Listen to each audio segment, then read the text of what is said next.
O ano era 1987, a Ferrari celebrava seu 40º aniversário e o mundo automotivo estava prestes a testemunhar o nascimento de uma lenda que ecoaria pela eternidade. Não era apenas mais um carro esportivo saindo dos portões de Maranello, era a culminação de uma vida inteira dedicada à velocidade, à paixão e à engenharia sem concessões. Era o último presente de Enzo Ferrari ao mundo, um testamento final de sua filosofia antes de sua partida. Apenas um ano depois, Enzo queria um carro que fosse o ápice absoluto da tecnologia e da performance daquela época. Um veículo que encapsulasse a essência da Ferrari em sua forma mais pura, bruta e visceral. E assim nasceu a Ferrari F40. Ela não era bonita no sentido convencional da palavra, não havia adornos desnecessários ou concessões ao estilo puro. Era funcional, agressiva, quase assustadora em sua presença. Cada linha da carroceria, cada entrada de ar estrategicamente posicionada, cada curva acentuada era ditada pela aerodinâmica e pela busca incessante por velocidade máxima e estabilidade. A F40 era um grito de guerra, uma declaração de que a Ferrari ainda era a rainha absoluta da pista e da estrada, mesmo que seu criador estivesse se despedindo. Mas o que muitos entusiastas acabam esquecendo é que, embora tenha nascido com foco nas ruas, a F40 acabou escrevendo capítulos épicos e gloriosos também nos circuitos mais famosos e exigentes do mundo, provando que seu DNA de corrida era impossível de ser contido. Olá, eu sou Igor Freitas, seja bem-vindo ao meu canal. Hoje vamos falar de um carro que transcende a categoria de supercarro para se tornar um mito. Vamos falar da Ferrari F40, a máquina que Enzo Ferrari deixou como seu legado final e mais impactante. Um carro tão puro, tão visceral e tão focado que até hoje é considerado por muitos especialistas e colecionadores como o supercarro definitivo. A história da F40 não começa em 1987, mas sim alguns anos antes, com um projeto que nasceu para a terra e o cascalho, a Ferrari 288 GTO Evoluzione. No início dos anos 80, a Ferrari, como muitas outras montadoras de elite, estava de olho no Campeonato Mundial de Rally, especificamente na lendária e perigosa categoria Grupo B. Essa categoria era um verdadeiro playground para a engenharia extrema, com pouquíssimas restrições técnicas, permitindo a criação de carros de corrida brutais, quase protótipos espaciais, que tinham que ter apenas um número mínimo de unidades de rua para homologação. Era a era de ouro do automobilismo, onde a inovação e a ousadia técnica não conheciam limites.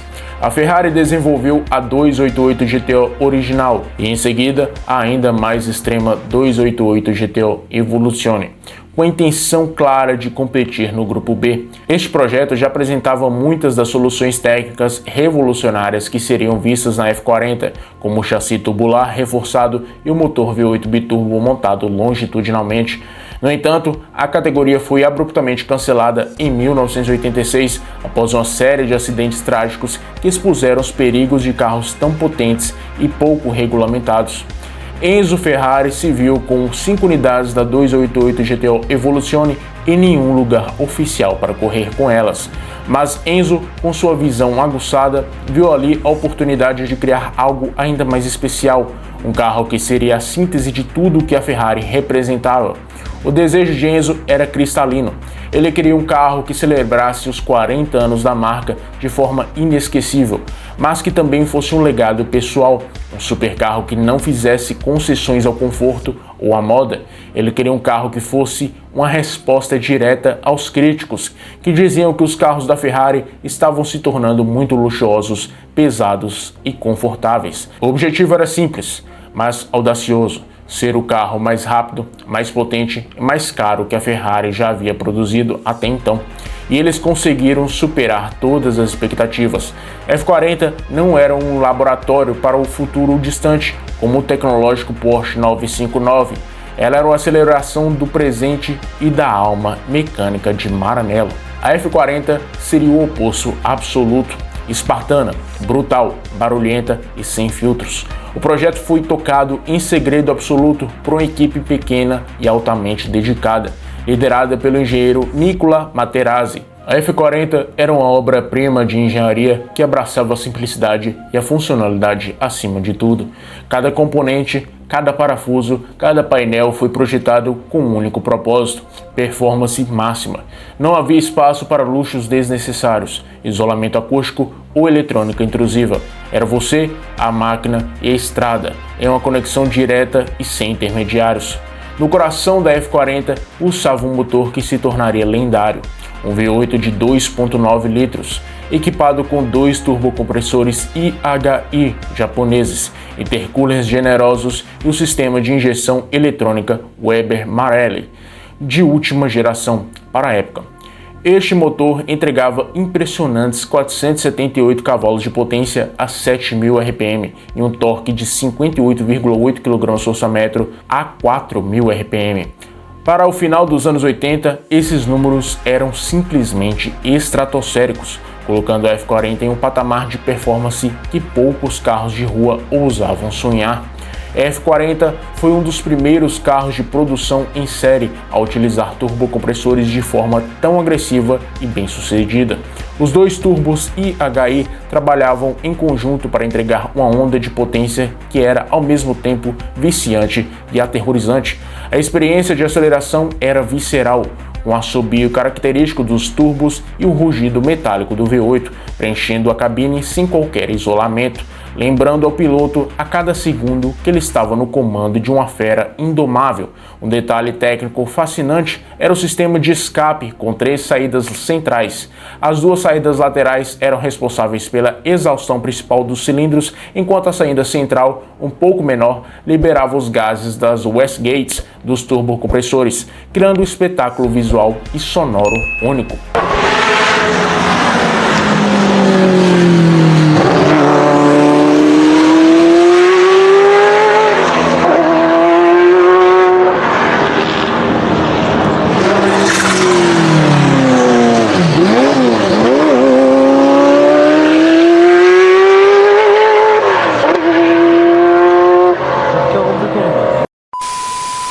A F40 foi a pioneira absoluta no uso extensivo de materiais compostos em um carro de produção.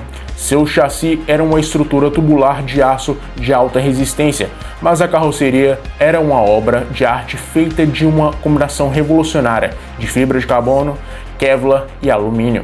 Essa construção avançada resultou em um peso total de apenas 1.100 kg. Um feito notável para um carro com tamanha potência. Para se ter uma ideia da obsessão pela leveza, a pintura Rosso Corsa era aplicada em camadas tão finas que, sob certas luzes, era possível ver a trama da fibra de carbono por baixo da tinta. O interior era a definição de espartano. Não havia maçanetas internas convencionais, apenas um simples cabo de aço para puxar e abrir a porta. As janelas eram feitas de perspex, um tipo de acrílico leve, e as primeiras unidades tinham janelas fixas, com apenas uma pequena portinhola deslizante para ventilação, como carros de corrida puros. Não havia rádio, porta-luvas, carpetes ou qualquer tipo de acabamento em couro luxuoso. Os bancos eram conchas de fibra de carbono revestidas com um tecido vermelho simples. Cada grama economizada era um milésimo de segundo ganho na pista, e a Ferrari levou essa filosofia ao extremo. Com um coeficiente de arrasto de 0,34, o design assinado por Leonardo Fioravanti do estúdio Pininfarina era uma lição de aerodinâmica funcional. A F40 utilizava sua icônica e enorme asa traseira para gerar o downforce necessário para manter o carro estável a velocidades superiores a 320 km/h. O nariz baixo e as entradas de ar tipo NACA no capô e nas laterais garantiam que o motor e os freios recebessem o resfriamento necessário enquanto o ar fluía de forma eficiente sobre a carroceria. A suspensão de duplo A nas 4 rodas era firme e comunicativa, projetada para transmitir cada detalhe do asfalto para as mãos do piloto. Os freios desenvolvidos pela Brembo utilizavam discos ventilados de 330 mm, mas sem qualquer auxílio ABS. Isso significava que a frenagem era uma arte que exigia sensibilidade extrema. Um erro no pedal poderia resultar em rodas travadas e um desastre iminente. Não havia direção hidráulica, o que tornava a condução física e exigente, mas proporcionava um feedback que nenhum sistema moderno consegue replicar. A F40 era em todos os sentidos um carro analógico em um mundo que começava a se tornar digital. Embora a Ferrari tenha declarado oficialmente no lançamento que a F40 não havia sido projetada para competições, o DNA de corrida da marca era forte demais para manter o carro longe dos circuitos. A pressão de clientes influentes e de preparadores especializados como a Michelotto Automobile acabou forçando a mão de Maranello. O que se seguiu foi uma carreira competitiva que, embora não tenha sido apoiada oficialmente pela equipe de fábrica da Ferrari, na maioria das vezes provou ser incrivelmente bem-sucedida e influente. Em 1989, a Ferrari autorizou a Michelotto, sua parceira de longa data em projetos de rally e GT, a desenvolver uma versão de pista pura. Assim nasceu a F40 LM. Esta não era apenas uma F40 com adesivos, era uma reengenharia profunda. O motor V8 de 2,9 litros recebeu turbos maiores, intercoolers mais eficientes e uma nova gestão eletrônica, elevando a potência para impressionantes 720 cavalos em configuração de corrida, podendo chegar a 800 cavalos em sessões de classificação com pressão máxima de turbo. O peso foi reduzido ainda mais, chegando a cerca de 1.050 kg. A aerodinâmica foi revisada com um splinter dianteiro mais proeminente, uma asa traseira ajustável muito maior e a substituição dos faróis escamoteáveis por unidades fixas sob lentes de perspex para reduzir o peso e melhorar o fluxo de ar. A F40 LM tornou-se rapidamente um dos carros de GT mais temidos e respeitados do mundo. Uma máquina que cuspia labaredas gigantescas pelos escapamentos e exigia pilotos de elite para ser domada. A estreia competitiva da F40 ocorreu nos Estados Unidos na série INSA GTO em 1989. A equipe Jean Sage inscreveu uma F40 LM para o GP de Laguna Seca, com o piloto de Fórmula 1 Jean Alesi ao volante. Mesmo enfrentando carros de corrida dedicados e com anos de desenvolvimento, a F40 LM terminou em um impressionante terceiro lugar em sua primeira corrida. Na prova seguinte, em Del Mar, pilotada por Jean-Pierre Jabouille, ela conquistou outro pódio. Embora a F40 não tenha disputado temporadas completas no INSA, devido a mudanças de regulamento e foco da Ferrari em outros projetos, essas aparições foram suficientes para cimentar sua reputação nos Estados Unidos. Ela era visivelmente mais rápida que a maioria de seus rivais em retas e exibia uma agilidade surpreendente para um carro que mantinha tanto de sua estrutura original de rua. A F40 LM mostrou aos americanos que a Ferrari ainda sabia como construir um matador de gigantes. Dos anos 90, os cenários das corridas de GT mudou com a criação do BPR, Global GT Series, o campeonato que resgatou o prestígio dos carros de turismo de alta performance.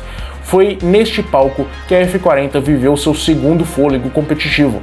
A Michelotto desenvolveu a F40 GTE, uma evolução ainda mais extrema da LM, projetada especificamente para as regras da categoria GT1. A F40 GT apresentava um motor que, em algumas versões, foi ampliado para 3,5 litros, além de uma caixa de câmbio sequencial de 6 marchas e freios de carbono cerâmica em suas interações finais.